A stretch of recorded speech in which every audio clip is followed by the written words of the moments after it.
Hi guys, welcome back to the Raw Light podcast. My name is Danielle Baker and thank you for being here today.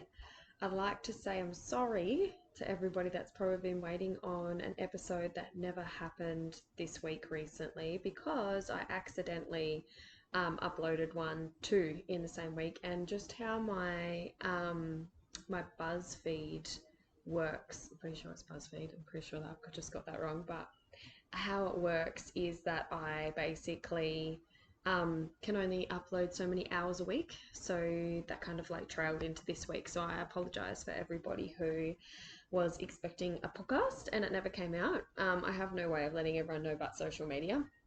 So I thought this week that I would talk and touch upon, if you have been following me recently, you would have seen on my story that I put up that I have been struggling lately.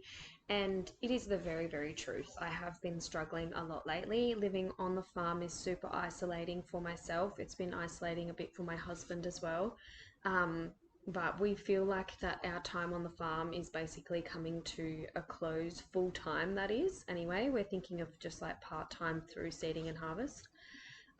So yeah, for my own personal mental health, I'm really missing people around me. I'm missing women. I'm missing a bit more of community and going to yoga and different things as well. Now, with the whole crisis at the moment, housing crisis and things like that, we originally were thinking Perth, but now we have decided back to Gelton. And we have a bit of a 5 year plan that we're going to be working off. So I don't know if you guys have ever done like 5 years to 10 year plans with your partners, but my partner and I thrive really well of knowing where we're going and knowing where we need to get. Um, I also just want to touch on today the fact that I have been allowing other people's businesses to kind of contradict me feeling like I need to be doing more and doing better and needing to show up. I've been super quiet on social media the last couple of weeks because I've actually just been really exhausted. I've had a lot of personal stuff shifting, obviously, but also I had a lot of personal realization that after having Oakley, my behavior towards my partner has not been 100%. Like you go into like this mum mode, and every mum will understand this. And I've spoken to a lot of mums about this recently. I actually have a lot of mums message me all the time and have really big chats about certain things. And a lot of mums that now they've given birth realize that it is really tough and challenging with your partner in the relationship, because you as the mum for the first year, you are the prime giver, especially if you're breastfeeding. You are the prime person and you've chosen that, and that's wonderful and that's amazing.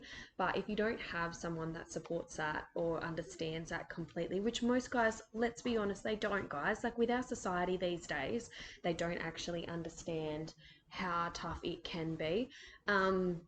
In saying that, though, my husband has always been super supportive with everything that I've chosen, and also he's just wanted to help me and make things easier. But we've had to work really hard on not like and being more of a team and um, not attacking each other for the small things or getting aggressive, or because everybody. I think I saw something recently and it was like there is three things what happens after mums have a baby. They get anxiety, they get depression, or they get really angry. And a lot of this has to do with internal DNA stuff from your lineage and getting passed down to from lineage to lineage. So if your mum suffered something, you most likely have seen yourself suffer from that. It doesn't mean that you have to stay in that and that it's going to be your way with your next baby and the rest of your life.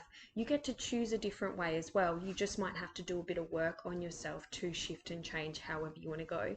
But there's a lot of pressure these days with becoming a parent, and it's kind of like our generation are so emotionally open and involved in our lives, especially women are so switched on that it's kind of, you have to find the balance again to be in your feminine as a female when you're taking on that primary role as the nurturer.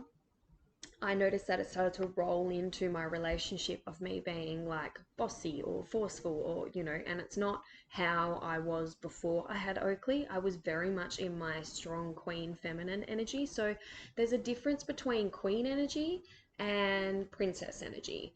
So queen energy, they lift up their partner. They're very good with wording. They know how to work with men. They know how to read men, speak to men. They know their partner. So every partner and every male partner has um, they have an energy to them. Okay, some men learn by looking, some men learn on the job, some men learn by being told what to do and um, given play by play of the day. Some men like to figure it out for themselves. You know, read your partner is the best thing I can say. Read your partner and basically allow them to show you what they want to do as a parent. Because something that I've learned is that every parent is going to parent differently. Like your husband is going to do things different to you. I do feel you should have um, solid ideas of what you're wanting your child, like how you're wanting to bring your child up and how you want your child to grow together. I think you need to be aligned personally on those types of things. But when it comes to them actually parenting the child, let them have free reign. And I've gone back to reading The Queen's Code. If you haven't read that before, it's a freaking amazing book. And it's not like you have to read everything for information. They tell it as a story, so they've got like lots of different characters in it, and it's actually really good. But basically, I noticed myself that I had turned into a bit of a princess again and had lost my way in my queendom and have lost my way in my queendom. So I'm currently working on that at the moment. I have touched base with one of the most special people in my life who I always look up to and see her as a queen in my life. She handles things super, super strongly. She is gentle, gentle, but very direct with her ways that she says things. And she's also worked out her husband really well so that she can help guide situations, because the feminine is basically you're here to bring creativity, bring life, breathe life into things. You are the creator. Your husband is the protector. They are the protector. They they are here to protect you, your family, and you're the nurturing side of things. So you've got to find the balance. And do you know it takes up to 6 years to get relationship couple energy to really be in union? It takes 6 years for couples to be in proper union. So I think I've spoken about this on here before, but most people don't even last the first 2 to 3 years, and this is why. Because if you are in a relationship that is a little bit like you guys challenge each other in a good way, if you don't kind of learn to blend that together, it can stay in a battling way the whole time that you're in a relationship. Okay. And I'm only talking from my personal experiences in the last 4 years, going on 4 years now. So union doesn't actually happen for 6 years. So we're going on our fourth year. We've still got another two to kind of like shuffle around things. We're just starting to kind of really, like our first year of parenting really, really ripped up under the rug of things that just like both of us needed to take a look at for ourselves. And also I've gotten to a point now where Oakley's like 12 months old and I'm starting to realize that I play a massive, massive, massive role, bigger role than I expected in where my relationship is at the moment. And also I would like to talk about the fact that it's not in a bad place. We're actually in a wonderful place, but I'm sharing bits and pieces that I feel can really, really, really help heal women. Because for myself, I've had to really stand strong in some of my beliefs around certain things. I'm not actually going to go into it because it is quite private. One day I feel like I'm going to be able to talk about it, but right now isn't the time to talk about it. Where I have been faced with challenges that I chose to take this lifetime, and I continuously ask myself, why the fuck did I choose that? I'm like, what the fuck was I thinking picking that? And the reason why I know that I chose this lifetime is because I've had several conversations with my mentor about it, and it's here for me to learn how to control my emotions. Being in my chart and in my astrology chart, my feminine energy is insane. It's basically like, I think I've spoken about this before, 12 to like 3 masculine and like 2 mutable or something like that. So, and if you're wondering what that means, you can go on astrology and you can Google what is mutable signs, what is fire, what is feminine, and it should come up, and you should be able to Google it if you're wondering. And that'll give you a little bit. So I'm one of those people where I love learning about myself. I like suck in all the information, even when it's tough and it's hard. I don't like it ever in that moment, but then I learn to grow with it, take with it, learn from myself, and do the best. Like right now, I'm like, okay, I have not been the best possible queen wife I can be to my husband. I want to step out of that, more of that mother role, and moving into more of a wife mode for him. Also, when you step into this wife mode, your husband is way more attracted to you than when you're barking orders at him from the back of the counter. And if you're wanting to get things done, barking at men is not the way to go. I can tell you now, it actually makes it more frictionable in your relationship. If you're wanting to get stuff done and you're wanting things to kind of shift and change, you need to have proper communication with your partner and also know how they work. Be smart, like be smart with how they work and things like that. So if you're wanting to do something and you're wanting to go somewhere or something like that, but they're not willing to budge, then you make a compromise and you say, okay, I'm happy for this to happen if this can happen, and it's made, like you make a deadline and you do something like that. So you're both compromising to each other. You're still getting what you want. They're still allowing themselves to kind of be stuck where they are. Also, it's males' job to protect, right? They're in that protecting stance. They want to protect you, they protect your family. So if you're like, oh, my husband works so much, I don't know why he works so much, he never spends time with us, and then he wants to have downtime, then chat to him about it and explain to him what it means to you to have that family time, and you're happy to compromise with a bit of whatever it is. If he wants to do golf, surfing, or, you know, riding his bikes or whatever, you're happy to compromise with things, but you would like to see more giving back to the family and to yourself because it means something to you, and you're also there to show them the real meaning of creativity and life and those types of things. So I'm really excited to kind of chat about this week because I have had a lot of, you know, when I was single before this, I would read up on all these books about relationships so that I was all prepared and ready to be in like a really big soulmate relationship, and that, you know, I knew that it was going to be challenging, and I knew there was going to be challenges that I needed to take on and those types of things. So I read the Queen's Code, and then what else? Let me just have a little quick flick on my phone. There's something else that I was currently reading as well, which was The Surrendered Wife, which I've mentioned before. That one's a good one. So, you know, like I read all these books. I read Venus and Men, Venus, Mars. But you know what? Now that I'm actually in my relationship, I'm like, I need to go back and just take some little nuggets from this and create something really special, because I take my relationships in my life very seriously. It's one thing that you will need to know about me is I'm a very serious person when it comes to my relationships. I love my relationships and I learn from them. That's why I have such good relationships with my siblings. My sister-in-law is one of my best friends. Lexi and I have very open and honest conversations, and Aiden and I have very open and honest conversations, and Kurt and I also, when we need to have that, and the same as Tash and I, whenever we need to have conversations, we have the conversations. Is it easy? No. Are we going to be confronted with our own egos? Yes, most of the time we are. But we all have these conversations so that we can also gel and be heard and be seen by each other, and not just expect to here's the thing, a lot of people are afraid to rock the boat. My family's not. Like, we've been taught, personally myself, I was taught from a very young age from my mum and my dad.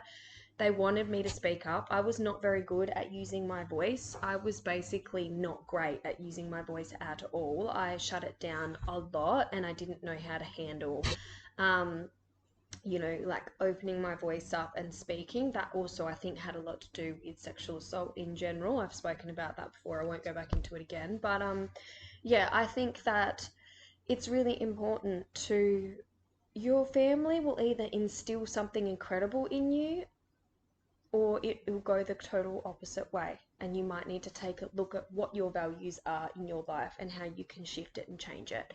So, anyways, these are just some of the things that that I personally have been going through that I feel needs to be spoken about more, because especially I have a lot of mums contacting me that are new mums and they're like, oh my God, I saw that you put up about like, having a partnership and how tough it's been, and oh my God, I'm so snappy and this and that. And I'm like, it's okay to be like that, okay? Like, postpartum goes from 1 to 2 years, and some people have babies in between that, so then it doesn't really end for them. So it's a lot on the woman's body in general. Your mind is changing to be more of like a mum mind in the first 12 months.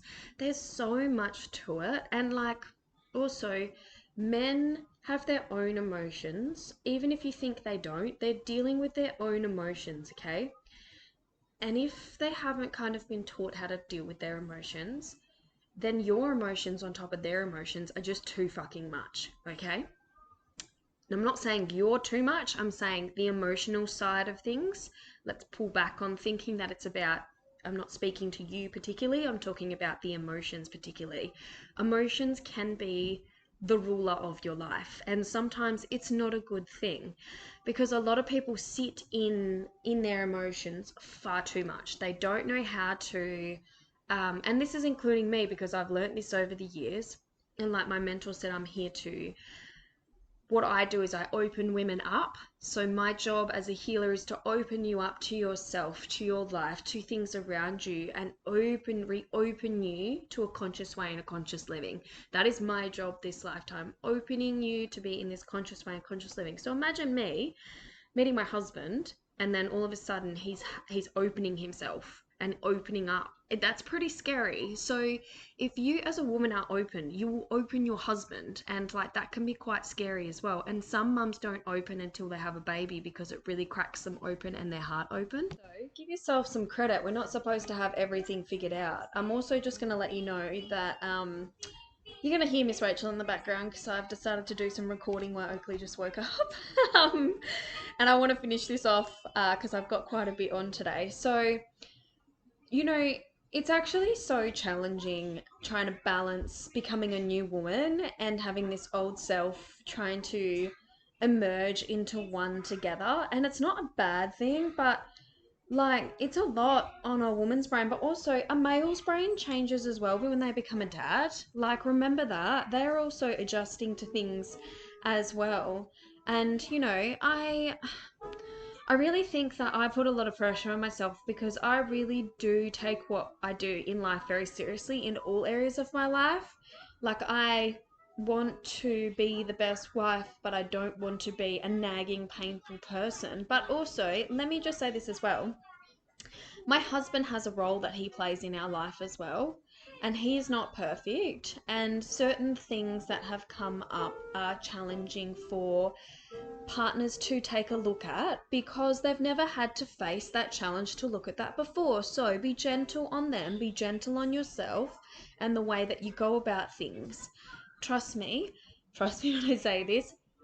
We have honestly this year, that after having Oakley, Josh and I have been through so many challenges, and I mean so many challenges in a good way, that we were literally like, if we can get through this, we can get through anything. Because literally, and I'm going to say literally again, because it has been very, very challenging for us. And anyone who says that their relationships are perfect, my sister-in-law always says to me, like, you have another kid.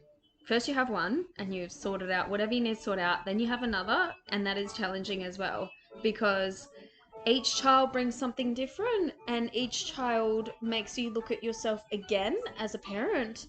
When you have a child, it basically brings out all your inner child wounds. So both you and your partner are basically working through those inner child wounds if you are aware of it. So it's important to be aware of things that come up and aware of what needs to possibly shift in your life for you guys to blend more. If you're disagreeing or arguing, take a step back, have a look at your communication. Are you snapping at each other? You know, are you as the female snapping? Is he being too dominating? Is he not listening? You know, but also I've learnt with like my partner and males that they don't listen if they're being barked at and have orders barked at them. They like to be acknowledged as a human being, yeah? And this whole new feminist movement has really put a bit of a hold on the bullshit that comes out of it. We're in a different generation, and I don't feel like we need to be bulldozing men as much as what we are. I don't agree with the way that the feminist movement is moving. Also, I'm not in the generation above me, which has had to deal with that. And the generation below us definitely has not had to deal with the stuff that they carry on about. It's all a movement. People grab onto things because it's easy to grab onto them. This feminist movement about if you social media is not great for it either. It basically poisons your minds about your partners and those types of things as well. Okay? And also if you're on there and you're seeing stuff like if your husband's not doing this, he's not being a good enough man, or he should be looking after your family and he should be doing that. To an extent, yes, but what have you agreed on with your partner and your partnership for you guys to then go forward and then be a union together? Because at the moment, there's a lot of social media stuff where social media basically tells you what you should be doing in a couple and in a partnership. But what if that doesn't work for you? Like, what if it doesn't work for you? What works for me and Josh won't work for whoever's listening to this with their partners. It's not going to work at all, because you guys have a different life. You have a different way, different personalities, different feelings, and those types of things. Whether what works for us best with our personalities as a couple and things as well. So these are the really important things to remember. So I've just been asking myself, and I actually just messaged this message this morning, and I'm going to share it with you guys. And I was having a look, and I basically was like, I've really just taken my own advice, and it was something I wanted to share with a new mum. And she was saying that they were having, you know, trouble just like kind of balancing out partnership. And I said to her, when it comes to like allowing your partner to learn, being a new parent as well, I said, think about how he learns. Does he learn through directions? Does he learn through seeing or doing? Does he learn through by being told? As in, like, does he need not barking, but being like directed? Does he learn through seeing, touching, you know, those types of things? Because just because he's an adult doesn't mean that the child side doesn't come into it either. So if your partner is a person that likes to see and then do, show them and then allow them the space to give them a chance, and just say to them, if you could please just ask, just because I do this day in and day out, and it would also mean a lot to me so that we can be on the same page. They're not going to do something the same as you, by the way. So that is something that needs to be remembered as well. And I'm taking my own advice, by the way, while I'm listening to this. I'm like, oh yes, take this in, take your own advice. But everything I'm saying here, this is the stuff that I have literally learnt in the last year, and through the ups and downs and stuff like that. And just like in the last 6 months feels like we've had a lot of like learning, especially me. Leos this year are supposed to get slammed with learning about relationships, and they weren't fucking wrong about that either. I'll tell you, it has not been very smooth, but also I do allow my emotions to get the best of me. So it's something I'm practicing as well. I'm not perfect, but I am okay to be imperfect. And also, I'm also okay with people judging me, speaking about me. I'm not worried about what other people are doing right now. I have so much shit going on in my own life. I don't know how the fuck people actually start to talk about people so much and other people's lives. It's like they're avoiding their own life, and it's not a good thing either, because I'm just like, I've got so much going on. I just want to focus on my own home and sorting out my own thing. And like, yeah, I feel like sometimes, because I live on the farm and it's like just four walls around me, I'm basically sometimes feel like that's all I'm focusing on, which isn't a good thing either. But I've started to expand myself with different things again, lots of reading and research and lots of different things.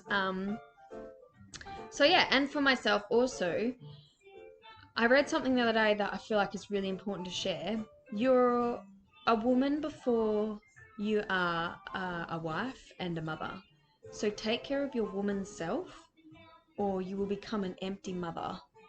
And that is really, and an empty wife as well. And that is really important. So, as a woman, what do you need to survive? And this is a thing I find that I get a little bit like, that I feel like people's judgment gets a little bit clouded because they kind of talk about, they always talk about, yes, but my baby comes first and my breastfeeding and those things come first. And yes, I acknowledge that what they're saying and I do respect it. But at the same time, I don't understand it, and here's why. Because I, as a woman, so Oakley ended up being bottle fed by 8 weeks because I was not coping as a new mum. It was quite a lot on me, mentally as well. Okay. So basically what I basically did was I made that choice, and I inside myself I knew bottle feeding was better for me this time round. Doesn't mean next time round it's not. But me as a woman, I could not survive, be a wife, be a like a good mother to my newborn baby if I was breastfeeding, because it just wasn't going to work for me. And I couldn't give my complete self to my child. I was very disappointed with myself at the time for it, but then I got over it very quickly because I realized that I could be a better woman, if I was giving Oakley bottles, and that I could help her with other things better because I was switched on more. And you know what? I would see all these things on social media and stuff about breastfeeding is better. Yes, it is, because it's coming from the mother, it's her milk, and obviously it has um, all these special things to keep babies healthy and those types of things. But also in Australia, the formula is fantastic. We use Mumma and I fucking love it. Oakley's always loved it. It's never upset her tummy. She moved on to it quickly, and when I started giving her the bottle, I only gave it to her a small bit, and then my boob still. She smashed the bottle and only wanted the bottle. So for us, that worked really well. So, you know, this pressure on social media and the things, and it's great to have an opinion, okay? It is great to have an opinion on what you love in life and those types of things, but I think it's really important to remember that other people have different ways of going about things because of certain circumstances in their life, and that needs to be respected.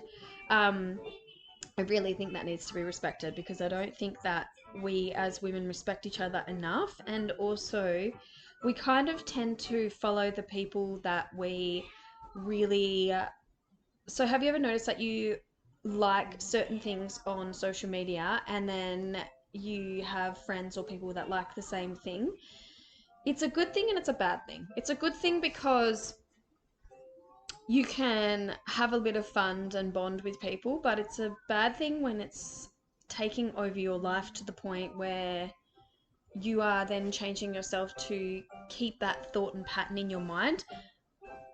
Allowing yourself to, especially as a new mum, allowing yourself to have different ways and different thinking from other people is really important. You're wanting to remember, the first 1 to 3 years is very, very important in a child's life. And it's not only about making sure that they survive, because that's really, really important.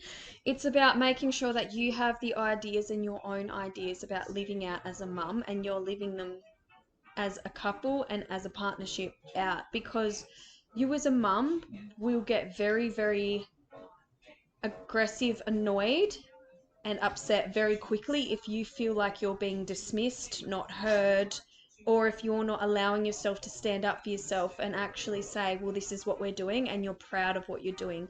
When you become a mum, you become like super, super strength woman, and you also become not afraid to say things like, This is the way that we're going to do it. This is what I'm comfortable with. All right. So these are the things that we've kind of gone through in our first year of parenting. There's a lot of like, how do we want Oakley to grow up? How do we want as a couple? Like, what do we need to thrive as mum and dad and as a woman and a husband, like a man and a woman and a husband and a wife? Like, what do we need? You know, and we have to kind of help each other get there as a team. And if one of us is lagging behind, we help the other one move forward. And let me be honest, like I said, it's not been easy either. There's not, man, that it has not been easy at all. I'm a Leo, Josh is a Pisces, so he's water. But what's interesting is his chart is basically Capricorn and a lot of fire signs, I think it is.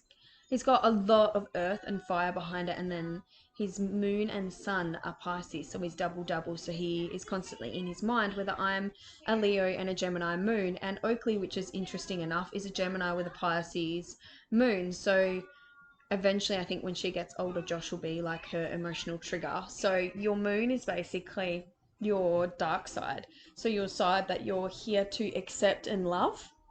It's where you need to grow and where you need to evolve. So for me, it's my Gemini side. So I've got the old two heads going on, which is fun. But yeah, I I can say from our experience with each other that it is, and I can definitely say this, about energy and growth together and what you're willing to put up with and not willing to put up with. If you can see that your partner is going through a bit of a transformation because of something that's happening in their life, if we all spoke to each other um, in more of seeing them in their childhood wounds, we would have more compassion. Does it mean we put up with bad behavior? No, it does not. But you can figure out how to help somebody if you can see they're coming from a place that's been triggered by you and why you're triggering them to go down that road constantly. I noticed that I was constantly triggering my husband to go into like triggering him being like his mum. So it's really important for me to remember that I'm his wife, and him the same for me, like with my dad and stuff like that, being triggered by him. I get triggered by him sometimes with my dad. So it's a 50-50. You're going to trigger each other at some point, but it's a good thing to grow. I'm just saying it's how you handle it that's really important. If we looked at each other in our little child self and said, okay, I see where this pattern and pain is coming from, but I don't accept it, and help them try and see it without being like, well, this is what you need to do to fix your problem, and go into, okay, well, this is what's been happening. This trigger seems to be coming up between us quite a bit. Have you noticed it? What would you say it is? What would you say you feel about it? And try and help them direct and pinpoint what is happening. That is what a queen does as well. And the same for them as a partner. If they're switched on, they should try and help guide you back into that way of yourself. It's really important. You guys aren't here to battle each other constantly. You're here to challenge each other and to grow, but not to. When you first become a parent, it's like a battle. It feels like you're just trying to survive. You've got fucking, you haven't washed your hair in 4 days. You're feeding constantly. You haven't slept. Then there's teething. Then there's the growth spells that babies go through at certain ages. So it's just like you're constantly in it, and it constantly feels like a whirlwind, but it does shift. We felt though from 8 months to 12 months for us, Oakley went through a massive growth. She literally went through huge growth. She did used to sleep through from 6 months on her own, which was, I don't know, she was just, I don't know, she got enough food during the day and that's just what she did. But then afterwards, she started to wake quite a few times during the night. So she was going through growth periods and she was teething and those types of things. But when you start to get used to your child as a certain way, and they start to do something that is out of the ordinary, you start to get annoyed and panicked because you're like, well, no, because this is how it's been. So why is it changing? This is a very good metaphor for life in general. Your baby is going to teach you so much about yourself, okay? And how you look at life. I don't want Oakley to grow up feeling like she can't be herself. So sometimes I can be too over the top about things with my partner and other people about making sure she feels heard and seen. Because for me, I had these gifts at a very young age and I didn't feel heard, seen, or safe. The only person was my mum. And even then, I don't think she completely understood at the time. Even though she had gifts, she knew I had gifts, but she also didn't really give me the nurturing that I needed at the time. It's not her fault. It was just the lack of knowledge at that time and era. Whether I have the knowledge now to make sure that Oakley grows up feeling she is heard, she is seen, she is listened to. Is it easy? No, it's not, because sometimes my emotions get involved. You have to really take your emotions out of being a parent. And seeing her do her own thing now, I just let her go and do her own thing with her own little personality. I only intervene if things like genuinely need to be said, like if there's hitting, slapping, or I actually am teaching her from this age. And she, like, my husband was like, wow, she actually listens and she knows. They're very, very smart. Okay, she's 1 year old, and I can talk to her and say, Oakley, love, this is dangerous, we don't do this. And then I change, if I need to change my tone of voice with her, I do. This is just something that we have learned along the way. Doesn't mean it's the right way to go about things, it's just how we're going about things. um and also, you're constantly navigating and talking week to week as a parent to see how things can move and grow. I think the thing is that we are taught as a society that basically we need to control our children. And also, me with my work, that is my passion and my purpose. Being a mum is being a mum. I want to be a mum. I love being a mum. I love being the nurturer. I love being the carer. But is being a mother my complete sole purpose this lifetime? No, it's not. And I don't feel that. And also, when she goes to daycare and goes back to school, I'm not gonna she's not mine to cling on to and to keep forever.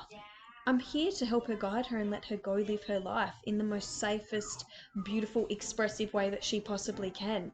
That is how I see being a motherhood. So when I've touched on things with my husband and things on how we want to bring her up, we agree on that, and that's really important. So making sure that you do have, if you have thoughts and things, how are your partners? Your partners view me.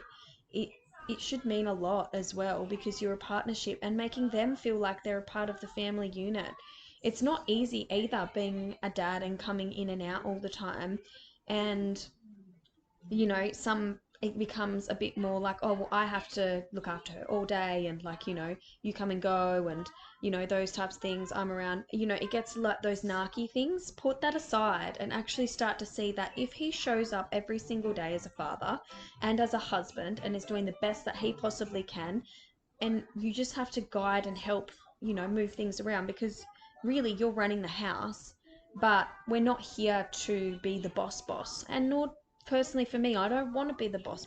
I'm happy being a mama and a wife, but I want to be feminine.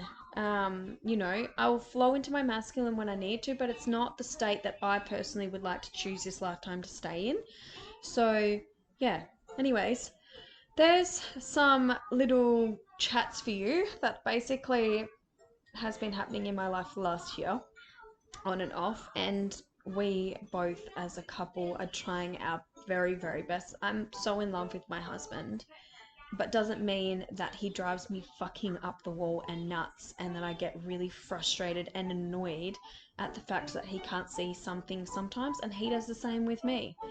But we love each other. And you know what? I really think that it's a testament to us in general that we're doing a great job, because even as hard as it has been, and has been tough on some days, we've worked through it. We've stuck by each other. We've explained stuff to each other. And we're also learning how to go about communicating in our relationship. One of us needs to back off.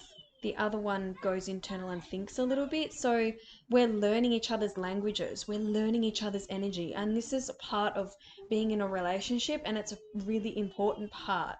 And I get to teach about it too, which is really important, because I feel the knowledge that I go through in my relationship with my partner and my family and those types of things can really, really help women as well. And I see why it can help women. And when I've channeled quite a few things coming through, it is very much me being vulnerable and being honest about things so that women can really, really see the realness of life and how I'm not trying to hide behind some screen and talk about it. It's fucking tough. It's not perfect. I don't have the perfect life. I wish that because I have all this spiritual knowledge and this spiritual connection that I do, but I don't, because I'm here for a human experience and it's fucking tough some days and it's not easy and you're battling with your own ego and last lifetimes and beliefs and things that you have to work through. It's tough some days, but the beauty of it is you get to learn about yourself this lifetime. You get to shift whatever you don't want, and you do get to shift whatever you don't want. You just have to pick that and choose that. So I'm going to leave it there. That is my potty for the day. I'm actually loving this week's podcast. It's very authentic. It's very real. It's very who I am. And yeah, thank you for everybody who shows up every single week. And like I said, I apologize for last week. The last couple of weeks I've been very tired as well, but also seeding really messed me up because I had like 8 weeks. Josh went later than usual. 8 weeks of just basically being at home and stuck. And yeah, so thanks guys, and I will see you next week.